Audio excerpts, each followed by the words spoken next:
All right, here we go. Let's do it. Another Tuesday evening, elite performance with Dr. Brad. And today I'm going to be talking about a really cool documentary. If you have not heard, Kanye West has a documentary out called Jeen-Yuhs. And I really just stumbled upon this thing. I wasn't looking for it. I didn't even know about it. My wife and I, every single Wednesday evening, we have a scheduled kind of a movie night or night where it's basically a scheduled night where we can connect. And we either watch a movie or we watch something on Netflix, and it's our scheduled time. And we went to Netflix, not even knowing we were going to watch that night. And I saw that there was a documentary about Kanye. Now, mind you, my wife is not the biggest like hip hop rap person, but I remember when Kanye first like hit the scene back in the early 2000s, and I was like, yo, yeah, like I want to check this out. And so I had no idea that I was going to get blessed as much by this 3-part documentary. And I'm going to say this, whether you are a Kanye fan or not, I get it, right? There's a bunch of controversy when it comes to Kanye right now, not just right now, but for years, there's been some controversy. So whether you're a fan of Kanye or not, that's not what we're here for. There are some lessons that I gleaned from this thing that not only have I been able to learn, but apply to my own life just from seeing how this man took his vision and turned it into fruition. And so I'm not here to talk about any controversy surrounding Kanye, but there is one undeniable truth. And this is particularly if you watched it. If you have not watched the documentary, I highly suggest you watch the documentary, whether you are a fan or not. If you have hopes and dreams that you are currently going after, I highly suggest you watch this documentary, right? Because to be able to see someone go from looks like virtually all circumstances are saying, nope, this isn't going to happen. Nope. Like the thing that you have this vision for is not going to happen, actually come to fruition is something special to watch. So again, whether you're a fan or not, that's not what this is about. This is more about seeing the lesson that I learned from this man be able to take a vision that seemed impossible and turn it into possible. All right. And this is going to be, I don't know if this is going to be a 3-part series on the podcast or 2 parts. It's definitely going to be more than 1 part because this is part 1. Because one of the biggest lessons I learned from this documentary is the power of faith. It is the power of faith. And listen, when I'm saying faith right now, I'm not on any religious stuff right now. Okay. I'm not talking about religion. And by the way, if you follow me for a while or whether this is your first time, I'm going to say it again. For those of you listening for the first time, I'm going to say this. Listen, I'm not about religion. I'm about relationship with God. So you'll rarely hear me talk about like, doctrine, religious kind of stuff. And whenever I reference the Bible, I reference it because it's a book of results and faith, not a book of religion. Okay. So I'm not some guy trying to push religion. So when I say faith, I'm literally mean faith, like the power of faith. And my definition of faith is the certainty of the fruition of future hopes and dreams in the midst of what currently seems impossible. Right. So I'll reference the Bible here in Hebrews chapter 11. Hebrews chapter 11, verse 1, the definition of faith, which a lot of people have heard, it's the confidence in what we hope for and the assurance or evidence of things not seen. And if you watch this documentary, this is exactly what this man like showed, that there was a confidence in what was hoped for but wasn't experienced yet, and a assurance. I mean, like like a without a doubtness, if that's a term, of things not seen. So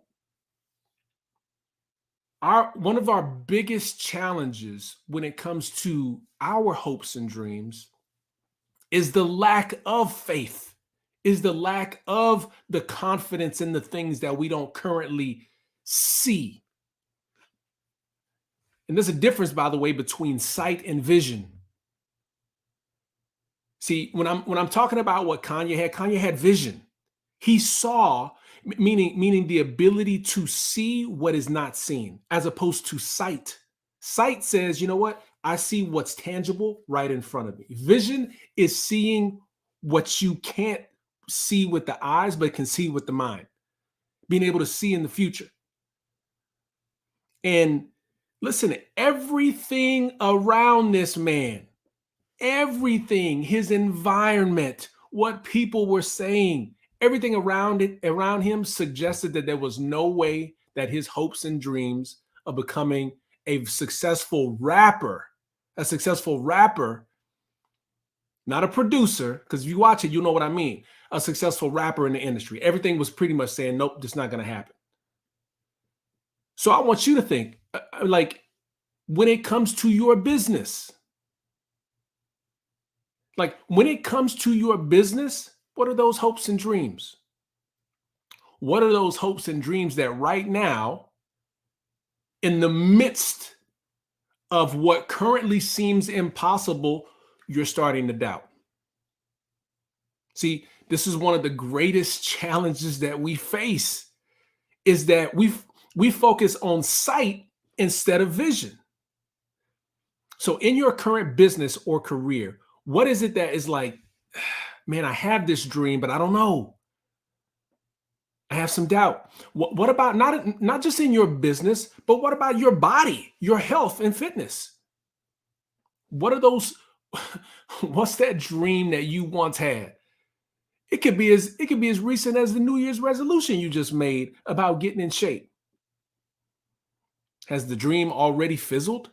Because everything around you, including the mirror and the scale, is telling you, man, I don't know. What about building healthy relationships? What about the relationships that you have? Relationships we have with your spouse, with your friends, with your children. You know, sometimes we can get stuck in a rut. We can be in roommate mode with our spouse. We can be in anger mode or impatient mode with the children. And it's been going on for so long, and it's just like, man, I had dreams for that marriage. I had dreams for my marriage. I had dreams for my relationships with my kids. I had dreams of being like a good friend, even business relationships, right? Those dreams, because of what it looks like right now, because the trial of what the relationship is going through right now, because of the roommate status instead of the soulmate status that you have with your spouse, it's not where it wants to be. Have you just been like, man, I don't know what's going to happen? It's the lack of faith that challenges us in our businesses, in our body, and in building healthy relationships. Faith.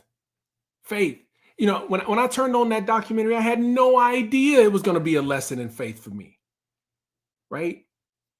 And so if you look at that same area of scripture in Hebrews 11:1 talks about the definition of faith, which is, like I said before, the confidence in what we hope for and the assurance or evidence of things not seen, which is such an oxymoron, by the way. Like, what do you mean the confidence of, like, the confidence? Confidence means certainty, like the confidence of something I don't see.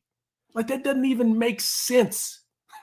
Right? Particularly in a world where, you know, that you got to have proof, you got to have evidence, right? You know, the assurance, the evidence, that doesn't even make sense. Evidence of something not seen? How is that even evidence? Right? Faith almost makes no sense. But check this out. Why is this whole conversation important? It's because faith is the means to the ends of every dream or desire.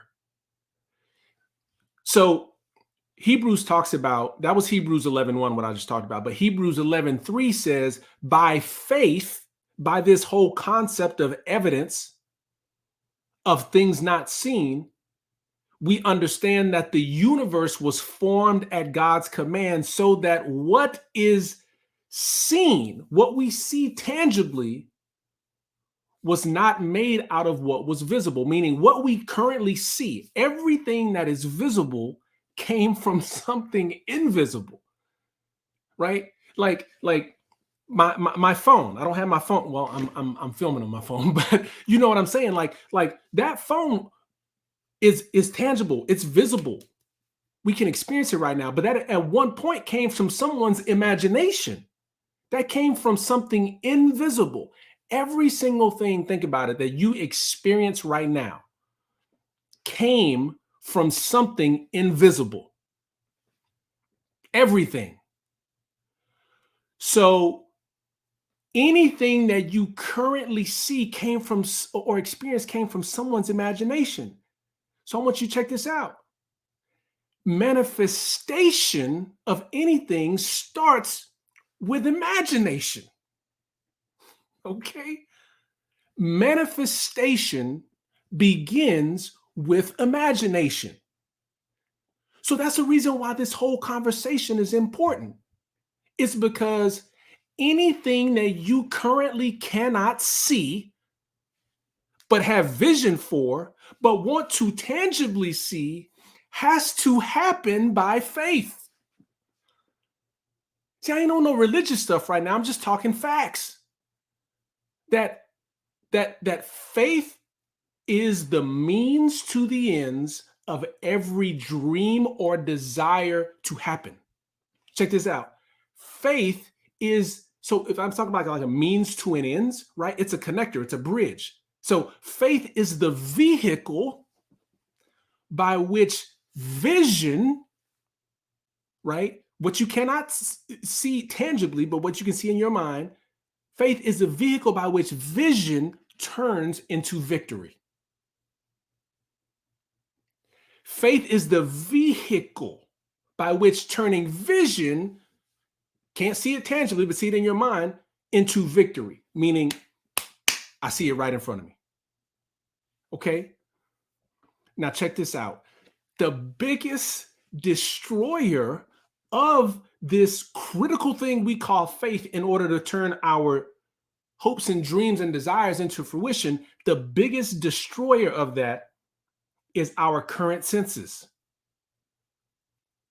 You know, our sight, what we hear, what we feel, touch, taste, because it's so tangible that it in essence fools our mind in believing that whatever it is that we have vision for but cannot like see with our eyes is impossible to turn into reality.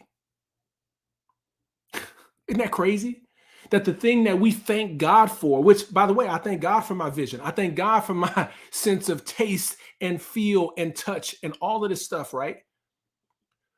But that is our biggest destroyer of faith, which is the thing that is necessary, that is absolutely necessary from turning what we cannot see into tangible reality.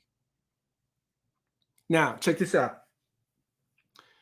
After watching this documentary about Kanye, like I said, you don't have to be a fan. You don't have to be a fan.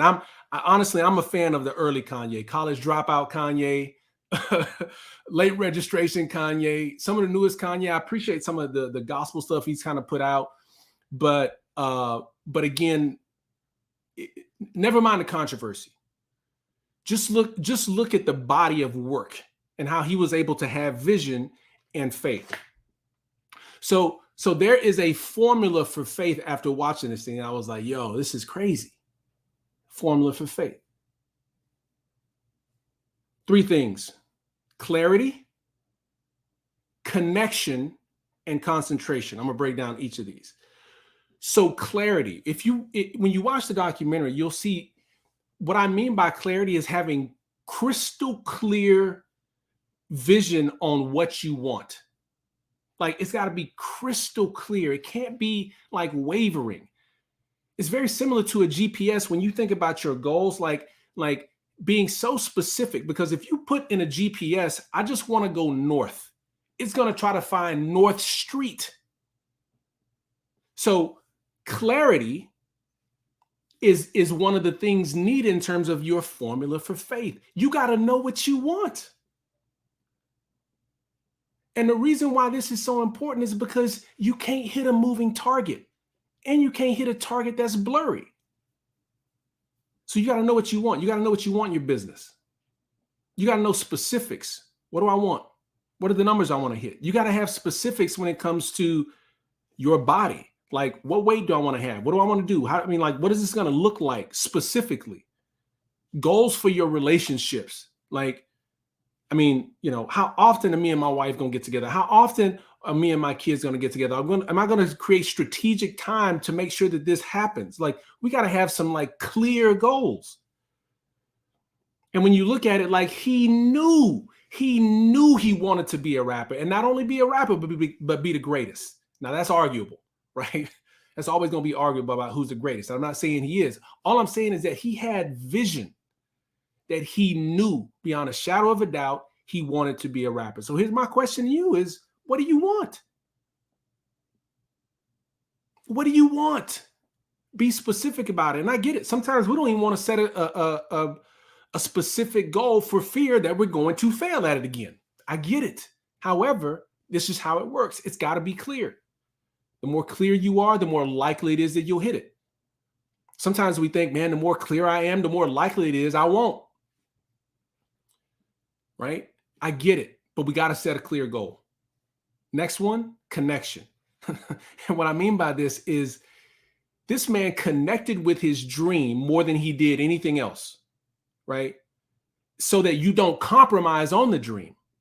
He connected beyond where he was straight to his dream, so much so that even though he was broke as a joke and was just hustling to kind of first starting off to make beats, he was already writing his Grammy speech. He was writing his Grammy speech for the day that he was going to receive his Grammy. So much so, he was connected so much so to his dream, to the end result, that he had a man following him with a camera who was probably also broke as a joke. They were both broke, and one broke dude is filming another broke dude being broke, but knew that one day millions of people are going to watch this thing one day. I mean, it's mind-boggling. But he was emotionally connected to the dream so much that he just knew that he knew, like, man, one day this thing's gonna be big. And he wouldn't compromise on it. When things around him, it didn't look like it was going to happen. It's not like he said, well, I'm not gonna write my Grammy speech. Maybe I'm gonna just be on the stage as a producer when somebody else makes it. Nope, not at all. Never compromised the dream. And so the reason this is important, this connection, is because emotionally connecting to the goal. Sometimes the reason why we're not moving, man, is we just don't have enough emotion. The reason why we're not in motion is because we don't have enough emotion to move. When you emotionally connect to the goal, that emotion creates motion. The lack of emotion or negative emotion slows you down. So this motivation from emotion creates motivation and acceleration. So my question for you is, how are you going to connect with your dream? How are you going to connect with it? Like, what can you just affirm and say, you know what? Very similar to the way he wrote his Grammy speech before it ever happened, which, by the way, his Grammy speech was kind of funny. It was kind of cool. But what can you do to connect with the dream in your business, in the transformation of your body, in the building of healthy relationships. And then the last one is concentration. What I mean by that is he had a focus on his future. His focus was purely on his future, and his circumstances did not matter. You cannot focus on the circumstances around you. You have to literally like put your mind beyond what is around you and just like fast forward to the future and keep your focus on the future with blinders and not look at what's happening around you. Because oftentimes, probably right now, as you listen to this podcast or watch it, there are circumstances around you that are telling you like, there is no way that the goals that you have in your finances, your fitness, your family life, or your faith are ever going to happen. Right? And I get it. I get it. But the reason we have to focus on the future of what we cannot see emotionally and just like in your mind is because it helps to limit doubt. And let me tell you, doubt will slow you down from your destiny. Doubt is like pumping the brakes on that vehicle of faith that we were talking about. Doubt is the easiest way to slow you down. So when you can connect, when you can concentrate on the future, despite what the circumstances around you are saying, this speeds your progress. Right? Faith is not only the vehicle, but it's also the fuel to get us there. So the question I have is, what around you is telling you in terms of circumstances that your hopes and dreams are not going to happen? Right? What do you need to turn the volume down on things around you that's trying to tell you from your senses this ain't going to happen? Sometimes that's people. Sometimes it's what you're listening to. Sometimes it's just environments around you that you either need to limit or eliminate. So this reminds me of a story a friend of mine told me about. You have to have what I call DVR faith. DVR. You remember the old school DVR, right? Like the the thing that was sitting next to the TV, and you could record shows even when you weren't there. DVR. And if you remember, a few years ago, there was a Super Bowl where the New England Patriots played the Atlanta Falcons. And in that Super Bowl, if you remember, at halftime, that game, if the game ended at halftime, the Patriots got blown out. Now, I'm telling you this story not as a fan of either one of those teams, okay? I'm not going to say who I'm a fan of in terms of football because my team is horrible and has been horrible for years, and they probably will be. However, not the point of the story, but I want you to check this out. A friend of mine was a New England Patriots fan and did not get a chance to watch the Super Bowl because he was at work, okay? And so he did everything in his power. First of all, he DVR'd the game, okay? And he did everything in his power to avoid anybody who watched the game. And whenever he was at work, working at the hospital on Super Bowl night, just to get away from people, not watch Super Bowl, because he wanted to watch it on his own time and not watch it at work. He had to work anyway, so he really couldn't watch it. And so he worked overnight, next morning, got off, and was trying to avoid all these people from hearing the score. Now, if you remember, at halftime, I want to say that the score was like 28-3. The Falcons were winning that game. But when the game was over, New England already came back and won that game. It was a fantastic finish, but there was a huge comeback again by Tom Brady, and the Patriots ended up winning the game, even though at halftime it looked like it was over. Okay. Now, he doesn't know who won the game when he gets off of work. Okay. He's still doing a good job at avoiding people. And it just so happens as he pulls up, once he gets home, he pulls up home and his neighbor's outside, and his neighbor says, "Hey man, did you watch the Super Bowl last night?" And ends up saying, "Hey, New England won," without him knowing that he was trying to avoid watching or avoid hearing what the score was before he could watch it on his own. So he was a little upset that someone told him the score to the game, but he figured, you know what, I'm off. I'm going to go ahead and watch the game right now. So he watches the game. Now, mind you, he already knows that the Patriots have won. He already knows the end. He knows the end of the story. He knows there's victory for his team at the end of it, but decides to watch it anyway. And obviously, as he's watching it, it's compelling because come halftime, he's like, the person never told him that there was a huge comeback. He only told him that the Patriots won. So at halftime, all things are saying there's no way that the Patriots win this game. There's no way that his team is going to win this game at halftime. So much so that he's thinking that his friend, his next door neighbor, lied to him. He's like, I really don't think we won. And of course, he continued to watch the game and they won the game. The point I'm making here is this. You have to go about your goals.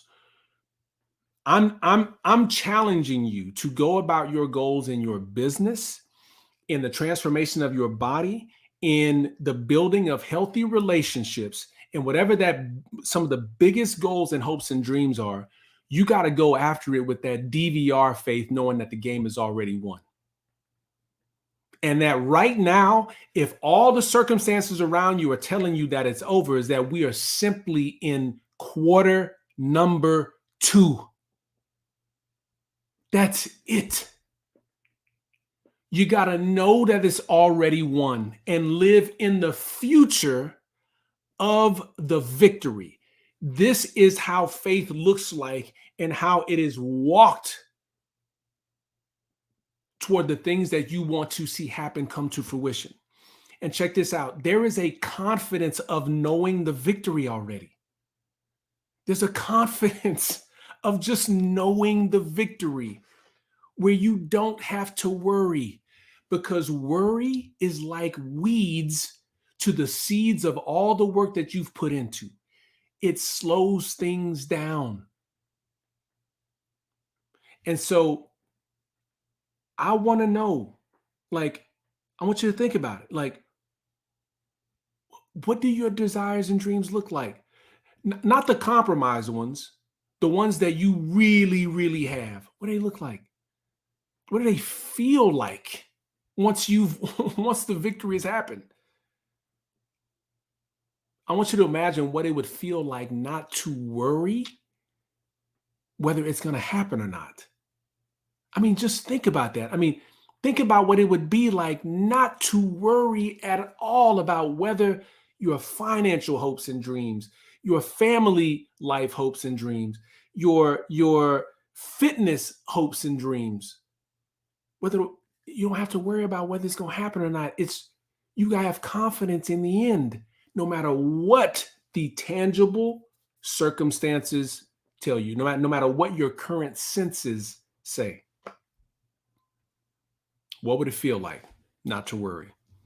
And then to just go back and look and watch what happened. Same way like Kanye did. Like just look at everything that happened and be like, wow. At one point it looked like there was no way this was going to be possible. But by faith, being able to see, to have vision in what you can see in your mind's eye, more than what you can see in your current sight, to be able to count on that with confidence more than you can the things that you see.